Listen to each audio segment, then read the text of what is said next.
क्या मिला अर्जुन? मुझे नीचे दिखा के समझता क्या है तू अपने आप को? मेघा की जरा सी हेल्प क्या करती?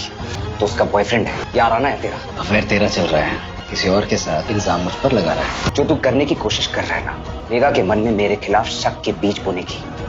गणपति बप्पा मोरया। नमस्कार दोस्तों, आज मैं बात करने वाली हूँ मेघा बरसेंगे सीरियल की, जिसमें हमें हाई वोल्टेज ड्रामा देखने को मिल रहा है। जी हाँ दोस्तों, अब तक हमने देखा था कि भाई किस तरह से इस बार मेघा ने मनोज को रंगे हाथों दूसरी औरत के साथ पकड़ लिया था।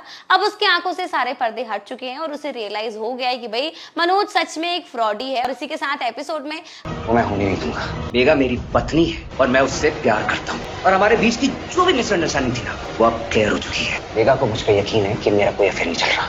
मेघा को लग रहा था कि शायद तुम उससे मिलने के लिए यहाँ आओगे। वो तुझसे मिलना नहीं चाहती थी, इसलिए जानबूझ के हमारे स्टोर चली गई।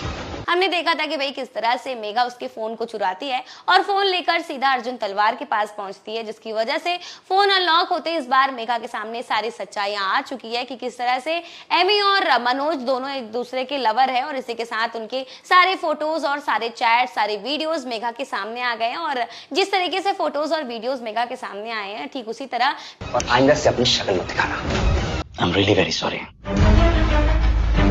आई अंडरस्टैंड कि मैंने तुम्हें कितना परेशान किया है। And I can't even begin to imagine कि अगर मेघा को इस पूरे इंसिडेंट के बारे में पता चले तो वो कैसे रिएक्ट करेगी।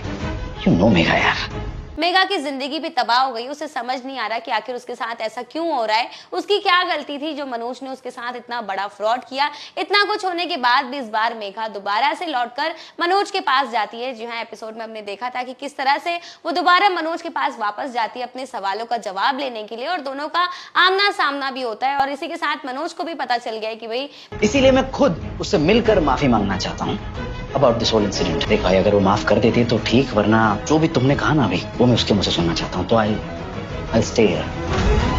मेघा के सामने सारी सच्चाई आ गई है, तो अब छुपा के कोई फायदा है नहीं। इसलिए इस बार मनोज ने भी अपनी सारी सच्चाइयों को एक्सेप्ट करते हुए मेघा को एक बेहद बड़ी धमकी दे दी। और वो उससे कहता है कि तुम जॉर्जिया तो आ गई हो, लेकिन कभी भी इंडिया वापस नहीं जा सकोगी। और यहाँ पर हम देख रहे हैं कि भाई किस तरह से इस बार मनोज मेघा को कैद करने की कोशिश करने वाला है। जी हाँ, एपिसोड में हमें देखने को मिल रहा है कि भाई किस तरह से मनोज बार बार मेघा को थप्पड़ मार रहा है और उसे धमकी देते हुए नजर आ रहा है। और इसी के साथ एपिसोड में हमने देखा था कि किस तरह से मनोज ने मेघा के सारे डॉक्यूमेंट्स को और उसके पासपोर्ट पर कब्जा कर लिया है, और वो जबरदस्ती मेघा को कमरे में लॉक कर देता है। और इसी के साथ आने वाले एपिसोड में हम देखते हैं कि भाई किस तरह से मेघा बार बार खुद को बचाने की कोशिश करती है, दरवाजा तोड़कर खुद को भगाने की कोशिश कर रही होती है, लेकिन एन मोमेंट पर यहाँ पर एमी आ जाती है। जी हाँ, वही औरत जिसके साथ मेघा ने मनोज को देखा था। और यहाँ पर मेघा बार बार एमी को सच बताने की कोशिश करती है कि मनोज चीटर है, वो हमें तुम्हें दोनों को धोखा देने की कोशिश कर रहा है। लेकिन भाई कहानी में यहाँ पर बेहद बड़ा ट्विस्ट आता है, जहाँ पर हमें देखने को मिल रहा है कि एमी और मनोज दोनों ही मिले हुए हैं, और दोनों इस बार मिलकर मेघा को बेहद टॉर्चर करते हुए नजर आएंगे। तो आने वाले एपिसोड में ये देखना इंटरेस्टिंग होगा कि क्या इस बार अर्जुन तलवार अपनी मेघा को एन मोमेंट पर बचा पाता है या नहीं। आपको क्या लगता है, ये हमें कमेंट सेक्शन में जरूर बताएं।